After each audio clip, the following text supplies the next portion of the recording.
Welcome to the deep dive.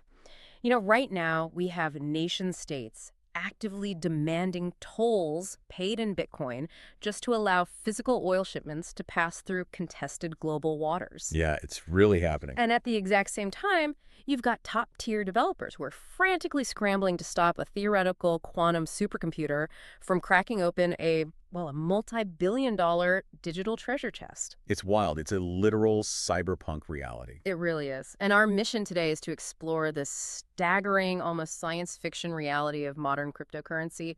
We're pulling from a really fascinating stack of sources for you today, tracking this evolution from the hidden, discarded source code of a mysterious creator all the way to today's landscape, where code is dictating massive geopolitical maneuvers. Right, because when you look at the raw data of how these networks are being utilized today, it forces us to ask some really difficult questions about governance and global security and just human nature in general. Yeah, absolutely. But to truly understand how wild this modern landscape has become and, why these networks function the way they do, we have to look back at the very beginning. Right, the early days. Exactly.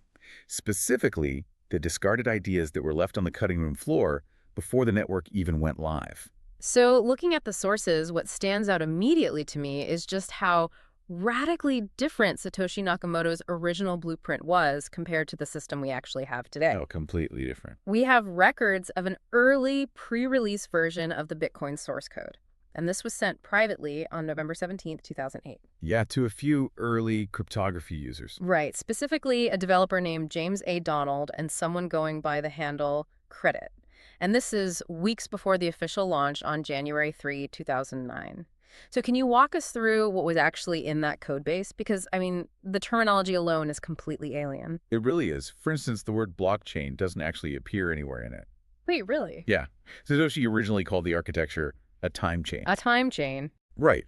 And mechanically, that is actually a much more accurate description of what the protocol is doing under the hood. Yeah. It isn't just a chain of data blocks, It's a decentralized clock. Okay, a clock. Yeah, it timestamps groups of transactions sequentially, and it permanently locks them into a timeline so no one can double spend the same funds. That makes a lot of sense. And the naming of the network participants is totally different, too. Like in the famous white paper, the computers running the network were just called nodes. Right. But in this pre-release code, they are explicitly called miners, and the currency units weren't called Satoshis either. No, they weren't. A unit of 1 million was just called a coin, and 10,000 was a cent. Very traditional terms. Yeah. But beyond the semantics, the actual features built into this 2008 code are just staggering. Like, there's a discarded Genesis block dated September 10, 2008, with a completely different hash. Yep.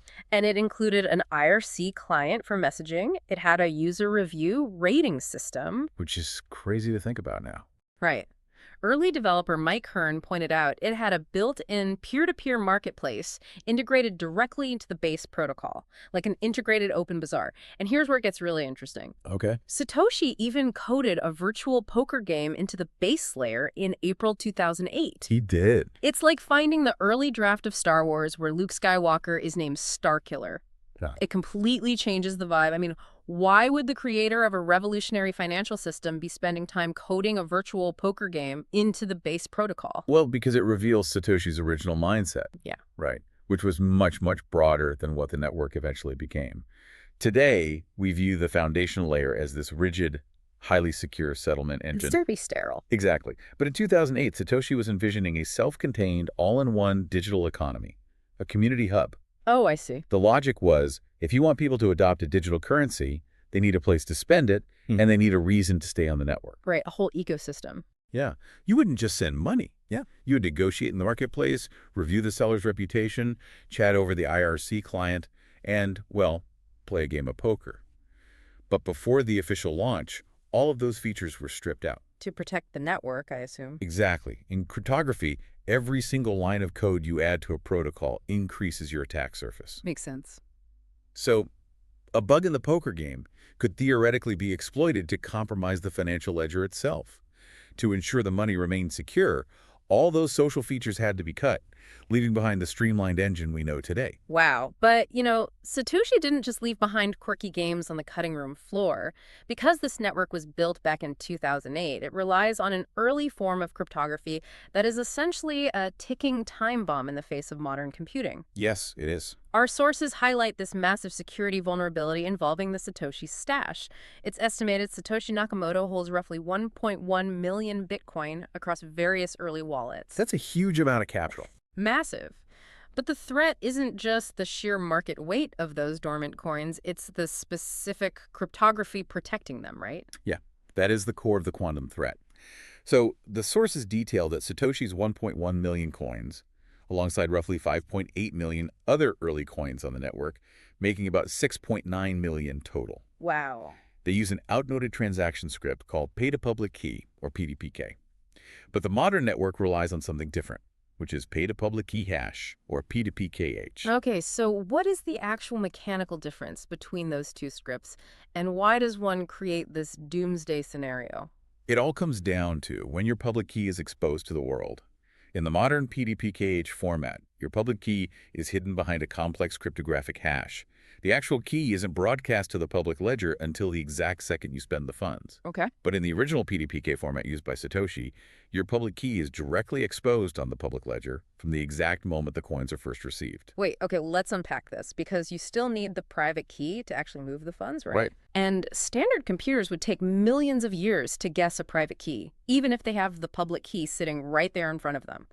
So why are developers panicking? Because quantum computers do not guess one by one.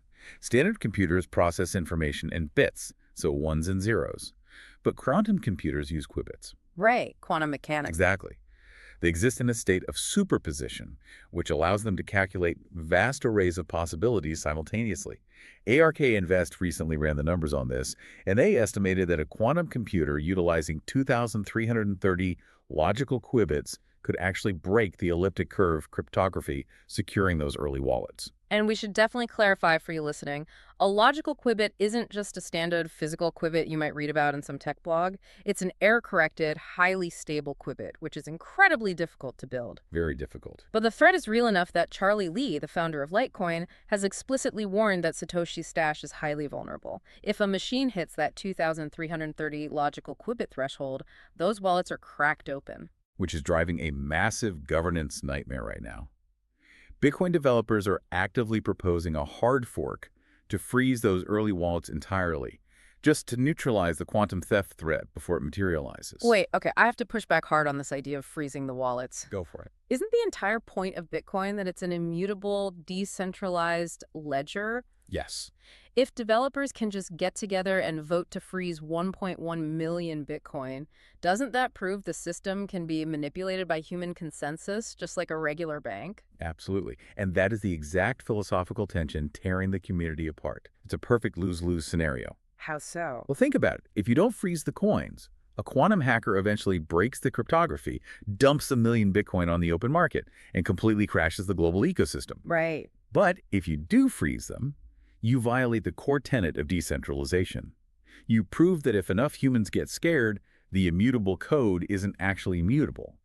And since Satoshi's presumably gone, these coins can't just be manually moved to quantum-safe wallets. Wow, so they are basically arguing over whether to freeze the past to protect against the future. Exactly. But while the Bitcoin community is paralyzed by this debate over upgrading, Charlie Lee's own creation, Litecoin, is taking the exact opposite approach by radically overhauling its infrastructure to stay relevant. Yeah, Litecoin's a really fascinating counterexample here. Historically, it was created in 2011 to be the silver to Bitcoin's gold. Right. It relied on a simple proof-of-work script algorithm. It had 2.5-minute block times, an 84 million max supply, and a reliable halving cycle, with the next one coming up in July 2027. And it's currently trading around $54. Yep.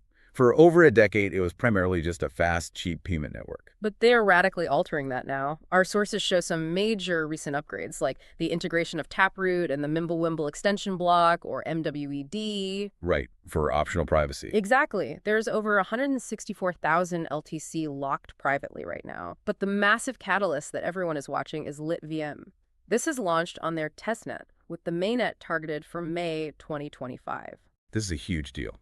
It introduces a zero-knowledge, or ZK, rollup Layer-2 network that makes Litecoin Ethereum Virtual Machine, or EVM, compatible. want to try an analogy here to see if I have this right. Let's hear it. This feels like taking an old, reliable Casio digital watch and trying to install an Apple Watch operating system into it. Does Litecoin risk losing its identity as a simple, low-fee payment network by trying to compete with Ethereum in the complex world of smart contracts and DeFi? Well, the reality is that technology must adapt or die.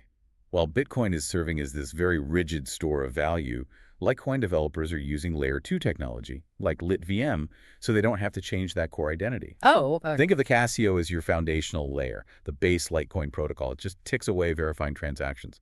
The Apple Watch isn't installed inside the Casio, it's strapped right next to it. I see. LitVM is that Apple Watch. It's a secondary layer that does all the heavy computational lifting, runs the smart contracts, and then it periodically just checks in with the Casio to make sure the underlying ledger is still correct. And the developer community is eating this up. The sources say there are already 120 developer teams building smart contracts on it, allowing for trustless bridging between Bitcoin, Ethereum, and Litecoin. Yeah, that interoperability is key. And institutions are watching. The Canary Spot ETF, ticker LTCC, is trading on NASDAQ, and Grayscale and CoinShares are applying too. It really illustrates this drive for institutional legitimacy. Definitely. But, while we've talked about theoretical code and quantum futures and network upgrades, looking at the Reddit sources, the actual day-to-day reality of what people and institutions are doing with crypto right now is just utterly chaotic. Oh, it's the Wild West. Absolutely. Let's look at the geopolitics. Iran is reportedly demanding a toll of 282 Bitcoin per day for ships passing through the Strait of Hormuz. Yeah, and that's a perfect example of weaponizing the network's neutrality.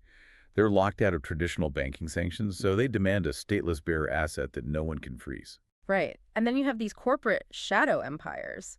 Tether, who we all know for their USDT stablecoin, has quietly built a $20 billion investment portfolio. $20 billion. Funded entirely by the spread on its dollar deposits, they're buying up AI, energy, and communications infrastructure. They're essentially acting like a sovereign wealth fund without the traditional oversight. Exactly, but it gets even darker. We have this dystopian gambling happening. On Polymarket, bettors placed $14 million on whether Iran would strike Israel. And when a missile did hit. Right. Bettors actually threatened to kill Times of Israel journalist Emmanuel Fabian, demanding he change his report to say the missile was intercepted so they could win their smart contract bets. It's terrifying. A smart contract is blind, so it relies on real-world data feeds, or oracles. Since they couldn't hack the immutable code, they resorted to violently threatening the human generating the data. It's incredibly dark. And then there are the politics and scams, and I want to be very clear for you listening. We are just impartially delivering reports from the community here. We take absolutely no political stance. Right, just looking at the source material. The Reddit sources report massive controversy surrounding the Trump family's WLFI token. There are allegations of a $150 million rug pull on the Dolomite lending platform that essentially froze out investors. Yeah. And additionally, warnings are swirling about a YieldFi rug pull locking up user funds. Which just highlights the permanent danger of operating outside traditional guardrails. Yeah. There's no FDIC insurance here to save you. Right. But then, to show the extreme dual nature of this space, we see the lottery and charity aspect. A solo miner with only 70 terahashes per second defied massive odds to mine a block and win 3.128 Bitcoin. A literal digital lottery ticket. Yeah. And meanwhile, BitCasino raised 20 Bitcoin, which was about 162,000 euros, for COVID relief by hosting charity poker tournaments with big names like Charlie Lee. So what does this all mean for you, the listener? I mean, we have literal nation-states demanding Bitcoin ransoms for oil routes, while a guy with a tiny mining rig just wins the digital lottery. It means that crypto has become the ultimate mirror for human nature. It is simultaneously a geopolitical weapon, a corporate slush fund, a decentralized casino, and a transparent charity engine. It operates entirely outside traditional guardrails, which is both its biggest selling point and its absolute greatest danger. That is a perfect summary. We've gone from Satoshi coding a quaint virtual poker game into a time chain, to developers battling theoretical quantum supercomputers, to Litecoin completely reinventing itself, to a modern market where people threaten journalists over smart contract bets. We've done a massive evolution. It really has. And whether you are holding crypto or just watching from the sidelines, this technology is actively reshaping the financial and geopolitical infrastructure of the world around you. Absolutely. And, I think it leaves us with one final, really provocative thought to ponder. What's that? If a quantum computer does eventually break Satoshi's original wallets, will the resulting chaos destroy the cryptocurrency market entirely? Or will it be the ultimate stress test that forces humanity to finally decide whether code is actually law, or if human intervention must always have the final say? Wow. That is definitely something for you to mull over today. Thanks for joining us on this deep dive.